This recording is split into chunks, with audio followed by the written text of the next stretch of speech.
Inside the Magic, covering Walt Disney World, Disneyland, Universal Studios, and more.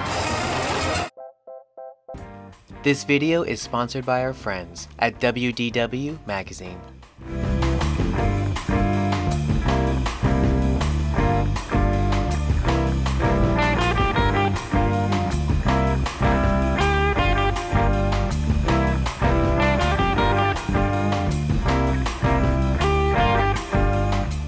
Hi, I'm Sean Spazzato with Inside the Magic, here from Walt Disney World's Magic Kingdom for this week's Inside Walt Disney World. Today is October 2nd, Tuesday, October 2nd, and I'm here to give you guys a look around Magic Kingdom, and I'll also be giving you guys a look at Disney's Hollywood Studios as well later today.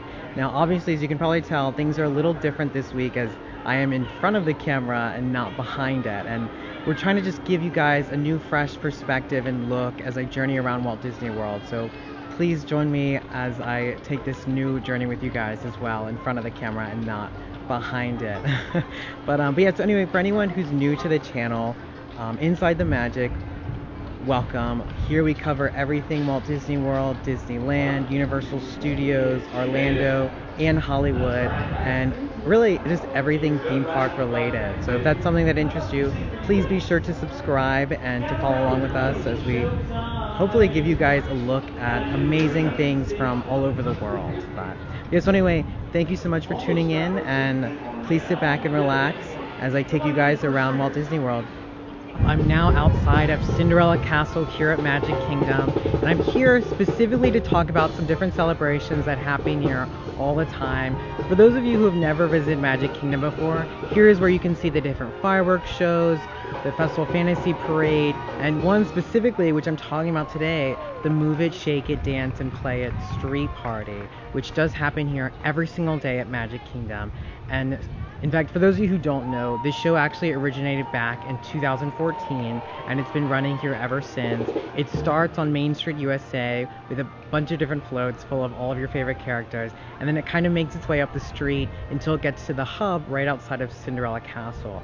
And here is when all of the floats stop, and all of these street dancers kind of appear, and it turns into this really big and fun street party for everyone to be involved with. This includes kids and parents and everyone, and it's just this really cute and fun show that happens here every single day. And part of the reason I'm talking about it today, and this is kind of a quick update, and it's also a rumor, and you know, there's no real facts or backing by Disney of anything I'm saying, but there has been some rumors that the show may be coming to an end as soon as the end of this year. In fact, there's been some talk that it could be coming to a close this December, and I just want to talk about it because this show is such a big part of Magic Kingdom, and it's here every single day, and it makes me sad to think that the show would be coming to an end, only because it's just a fun and sweet show, and it's so interactive with all of its guests. I mean, literally people are allowed to dance in the street with some of their favorite characters, which I think is so awesome and so nice. And so yeah, I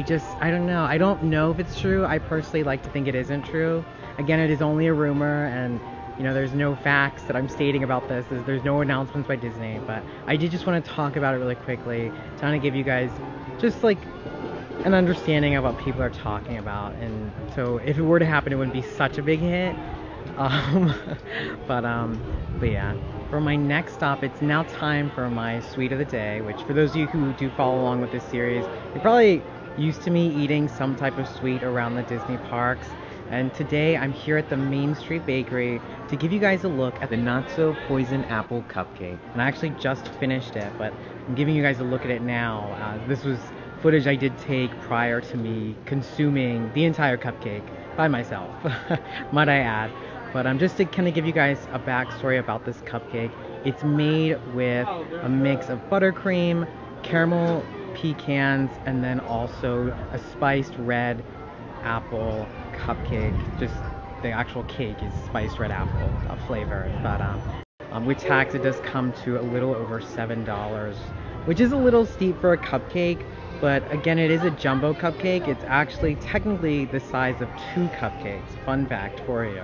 If you can't tell from that footage, I think those are some pretty close-up shots. But I guess, yeah, so just to give you guys my review of this cupcake, honestly, it tastes pretty amazing. It's so delicious. The caramel pecans are very sweet, and together with the red spiced cupcake, it just tastes really delicious, and it kind of adds an extra something to that of a traditional cupcake. I'm not used to getting cupcakes with some type of filling inside of them, and so being able to sample that as I kind of went into this ginormous buttercream dome, it kind of just infused all these flavors together that ultimately made for really amazing sweet treats. And honestly, I really liked it a lot. I was surprised. I didn't expect to eat the entire cupcake, but I did. So for those of you who think you have some type of willpower and are getting it to maybe save it for later, and you think you'll eat half now and half later, you probably will not be able to do it, because I myself was not able to do it. But yeah, so I just wanted to talk about it. It was very sweet. It was very delicious. I think if you're splitting it with friends, I think it does make it a little bit more worth it, because again, it is almost $7, which is kind of a lot for a sweet. But again, this is a theme park, so I do in part understand it for that reason. But yeah, so if you saw that cupcake and your mouth is watering, be sure to head over to the Main Street Bakery in Magic Kingdom on Main Street, USA, and give it a try for yourself. And if you do, comment below, because I'm kind of curious what other people think of this cupcake. I personally thought it was amazing, but it might be too sweet for some people. For my next stop, I am now at Liberty Square, giving you guys just a quick update on something I believe I talked about a few weeks ago in my last update, and it is of the Liberty Square Riverboat. And for those of you who don't know, a few weeks ago in my last update, I did discuss the fact that Rivers of America, which the lake behind me, I'm sorry, it's so hard to see. Fireworks just went off at Cinderella Castle, so there is some smoke in the air. Please forgive that. But you can kind of tell Rivers of America is behind me, and this river was in fact drained just a few weeks ago as part of the refurbishment process for the Liberty Square Riverboat. And during this refurbishment, they actually replaced all of the ride tracks that actually run along the floor of this river. And unfortunately, I wasn't able to get footage of it, and I'm so sorry. But yeah, they essentially just replaced all those tracks, and of course they have refilled the river since then. It sounds wild to say out loud. But yes, the river has been refilled, and unfortunately the riverboat is not operating just yet. I have reason to believe, though, that it should be coming back in November, as I did talk to one of the attraction attendants that is standing outside of the attraction currently, and that is what I was informed of, that it would be November. So that isn't super soon, as October has just started, but also it isn't that far away. I've been reading online different reports that people were thinking that it wouldn't be opening up until December of this year, which seems really far away, as I know, time passes rather quickly, but that just seemed really far away. So, but hopefully, as the ride attendant had kind of informed me, that the attraction is up and running again in November. Of course, I will continue to give you guys updates of this attraction and whatever's happening in this area, but I just wanted to give you guys a quick update, letting you know that it should be November when it is back up and running, the Liberty Square Riverboat attraction. For my next stop, I'm now in Fantasyland here at Magic Kingdom, and I'm giving you guys, can't really tell in the background, but that is Prince Charming Regal Carousel back there. And I kind of want to just give you guys another update on it, because it's been a little bit since I've actually talked about the attraction, and today I just want to give you guys an update that the attraction is still unfortunately undergoing refurbishments here at Magic Kingdom. This attraction was actually closed back in July completely for refurbishment, as the refurbishments had just become too intense and the attraction could no longer be open to park guests. And today they still have this facade up, so I don't know what's going on. I don't know what the deal is. I'm assuming that this new facade is going to be pretty exceptional, as that plastic covering has now been up for, I want to say, almost 6 months now. So for that reason, I'm really curious to see what will be happening in this area. I actually don't personally remember seeing the attraction without that plastic facade covering it. So I'm curious to see what will be happening in the future. Of course, if you continue to follow on with our show, I will be continuing to update you guys with everything happening in this area, and specifically that attraction. But currently it's still undergoing refurbishments, and I don't know what's happening, but I just want to give you guys that update for those of you who don't get to visit the parks, of course, and are, of course, always curious. For my next stop, I'm now in Tomorrowland here at Magic Kingdom. I just want to give you guys a quick update on Space Mountain. And you can kind of see it's behind me a little bit. It is raining, so I'm taking some shade, and so that's why I'm not directly in front of the attraction, but I just kind of want to talk about it because I think the last time I talked about it, it might have been 2 or 3 months ago, and essentially I'm just updating you on that information, which is that the attraction is currently still under refurbishment. Of course, it is still available to ride, it's just the attraction exit is still kind of being reworked. So I think the last time I talked about it, and for those of you who maybe have not been following along, the last time I talked about it, usually for people who are familiar with this attraction, they know that when they get off the attraction, they're usually put into the retail center that is attached to Space Mountain, and that's usually the exit to the ride kind of takes you within there, and you kind of just end up there, like any normal theme park attraction. And about a few months ago, this had actually been redone, and so now, instead of being filtered into the retail center, you are now actually taken backstage and taken outside of the attraction through the back, and then they kind of filter you around by the Walt Disney World Railroads and also to the no smoking area as well that's back there. And I just wanted to give you guys an update that right now this is still the current situation for this attraction. I'm not sure yet what the timeline is with this attraction of when the refurbishment is to be complete. For my next stop, I am now in Disney's Hollywood Studios, and I'm over at what used to be Pixar Place. And for those of you who don't know, Pixar Place used to be essentially just a row of attractions here in Hollywood Studios. So you had your meet and greets for Woody, Buzz Lightyear, and Jessie, and then you also had the entrance to Toy Story's Midway Mania as well. So this area used to be just a bunch of different attractions here in Hollywood Studios, and right around the time when Toy Story Land opened, this whole area was just kind of walled off. And it's funny because since I've come back, they've actually changed the color of the wall that used to be here, and it is now a brown wall. For those of you who have been following along with me, this used to be a blue wall, so I don't know why they changed the color. Yeah, I don't have that inside, unfortunately.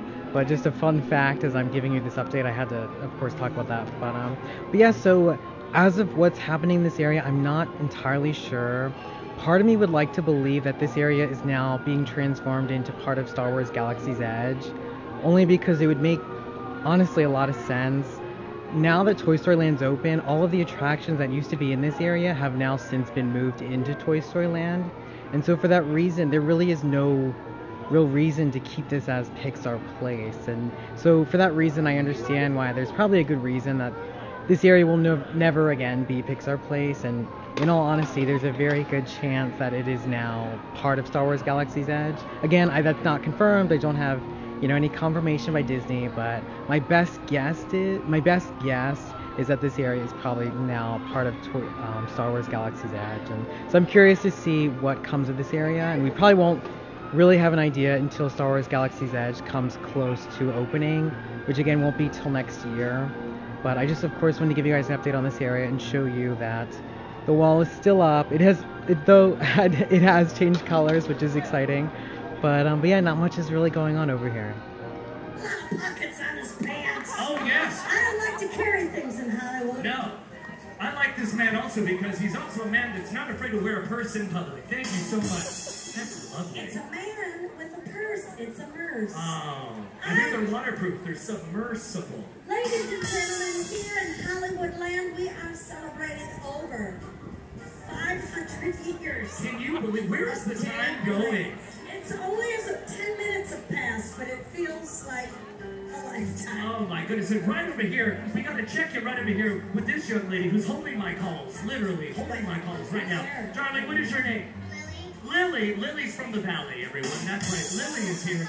Lily, has anyone called? Let me know. Thank you so much. Lovely. Oh, it's exciting being here in Hollywood. Are you having fun? Let me hear you. Oh, you know. Right this way, sir. Right this way. Don't be afraid. All the way down here. All the way down here. Yes, please. This portion of the parade is brought to you by the baby dangling necklace. Ooh, the baby dangling necklace. Only 18 to 24 years you'll have it paid off. love that. Oh, wonderful. And ladies and gentlemen, I don't know about you, but this is one of the largest floats in our parade today. Yes. And we definitely have to give this department props. We do. Yes. We have to give them props. Well done. Oh my goodness, ladies and gentlemen, look at this next float. This is one of the longest floats in our parade today. That's right. Brought to you by We're Outrunning the Women right here. There you go. For my next stop, I am now at Toy Story Land here in Disney's Hollywood Studios. And I just wanted to give you guys an update about Toy Story Land's Early Morning Magic, which was just recently announced about a month ago, and it has actually just kicked off since within the last few weeks. And I just kind of wanted to talk about it because I personally did get to experience it myself, and I kind of wanted to share I guess my thoughts and reactions to it. So it is $69 per child and $79 per adult. The experience does come with a breakfast. There's a choice between entrees or a buffet, and it essentially gets you access into the park at 7:30 a.m., which is of course an hour and a half prior to the park opening at 9 a.m. And you also, so essentially there's no lines for any of the rides. You of course also get the breakfast as well. There's entrees available at the ABC commissary, which is also where you can get the buffet as well. And yeah, I guess to give my review of it, I have to say that for the price, I found it to be a little excessive because it doesn't include park admission. That only includes essentially your breakfast and then the extra hour and a half in the park. But besides that, that's really it. You are, of course, kind of guaranteed short wait times, only because no one is in the park to be in line but you and a limited number of people. And so for that reason, it does kind of work out in your favor because, again, if you're someone who's never been able to experience Slinky Dog Dash or Alien Swirling Saucers, I promise you will get on these attractions. But the only issue is that now, I must say, as someone who lives here, like I may be a little biased, but now Fast Passes are finally appearing for Slinky Dog Dash, and even Alien Swirling Saucers, you can now sometimes get Fast Passes the exact same day.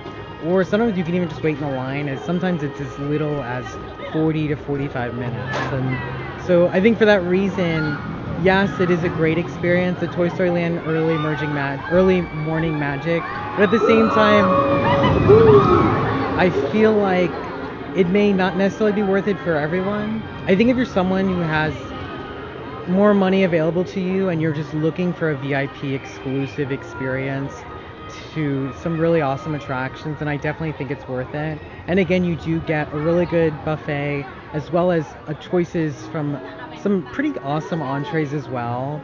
Overall, I think it's just an experience that really applies to the individual. If this is something you would find interesting and worth the money, I say go for it. But at the same time, for the price, I do also understand why some people may not want to do it. Now it's time for my favorite part of the day, my ride break. Join me as I journey on the Twilight Zone Tower of Terror.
You're moving into a land of both shadow and substance, of things and ideas. You just crossed over into the Twilight Zone.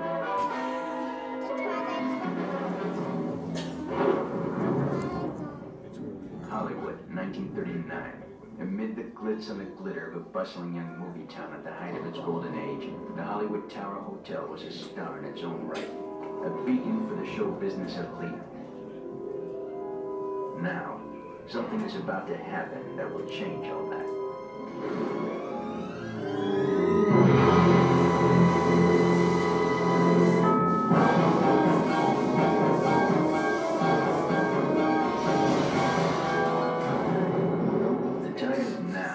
On an evening very much like the one we have just witnessed. Tonight's story in the Twilight Zone is somewhat unique and calls for a different kind of introduction. This, as you may recognize, is a maintenance service elevator, still in operation, waiting for you. We invite you, if you dare, to step aboard, because in tonight's episode, you are the star, and this elevator travels directly to the Twilight Zone.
You are the passengers in a most uncommon elevator about to ascend into your very own episode of The Twilight Zone.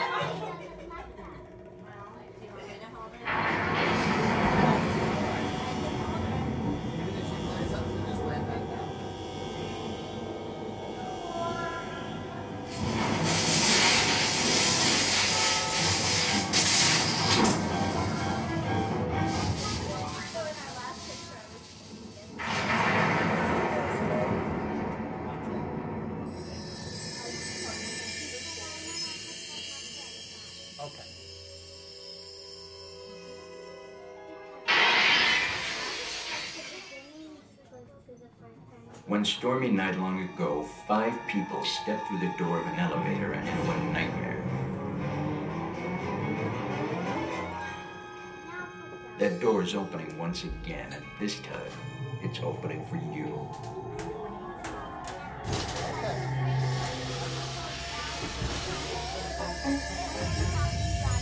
You think it's gonna go down first?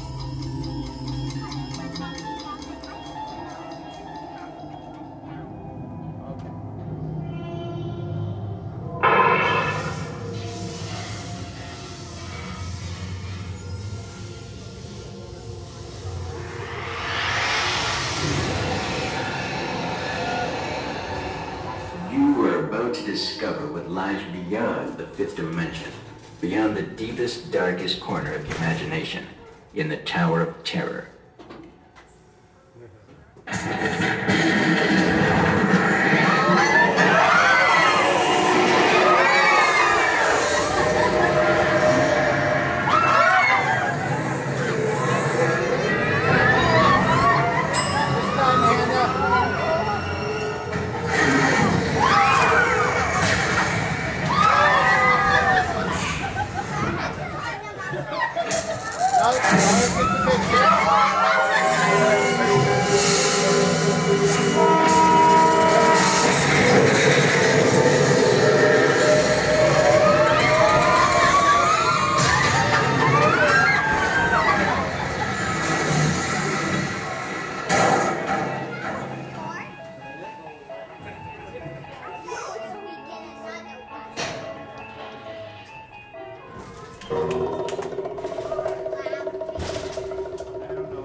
those of you who made it, and a friendly word of warning. Something you won't find in any guidebook. The next time you check into a deserted hotel on the dark side of Hollywood, make sure you know just what kind of vacancy you're filling, or you may find yourself a permanent resident of the Twilight Zone.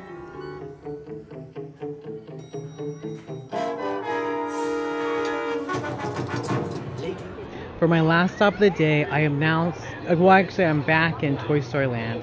I'm actually right by the entrance to the coming Star Wars Galaxy's Edge, which you can kind of see right here behind me. And so I just wanted to give you guys a little update on this area, as it has been I want to say a few months since I've kind of talked about what's been going on in this area. And so now, as you can probably see this clip of what's been going on in this area, I think the last time I updated you guys, I think it was right around the time when the first spaceship first kind of, not necessarily premiered, but was kind of placed in the area, and it kind of made some headlines on Disney blogs that kind of cover the theme parks. And it's kind of a big deal, as that was really the first big piece of scenery that kind of entered the area. And now, as you can see today, more paint has been painted, more structures are going up. This area is really coming along, and I think it's only a matter of time before it almost looks like it's complete. Now, of course, again, Star Wars Galaxy's Edge in Disney World isn't going to be done until late fall of next year. That is about a year out from now, so of course you can tell that there's a lot of time for more things to be done. At the same time, I'm curious to see what's going to be happening in the next few months. I will of course continue to keep checking back in this area, giving you guys a look at the current construction and where it is. Right now, again, there's still more to be done. As you can tell, I am now outside of the coming Mickey and Minnie's Runaway Railway, here to end today's Inside Walt Disney World. I just want to take the time to thank you all so much for joining me on my journey around Magic Kingdom and Disney's Hollywood Studios. If you could, please be sure to comment below any thoughts of any of the things I covered today. Honestly, I'm probably most curious though about what everyone's thoughts of that cupcake were. I personally, again, really enjoyed it and thought it was amazing. So I'm curious to see if any of you guys have tried it yourselves, and if so, please be sure to of course comment that below. And again, if you are someone who's new to Inside the Magic, if you like Disney World, Disneyland, Universal Studios Orlando and Hollywood, and really just anything theme park related, please be sure to subscribe. And if you wouldn't mind, please be sure to enable your notifications as well, so you don't miss out on any of our future videos as well. Well, thank you so much for joining me, and again, thank you so much for taking this journey with me as well, as I am now in front of the camera. But for Inside the Magic, I'm Sean Spazzato. See you guys next time.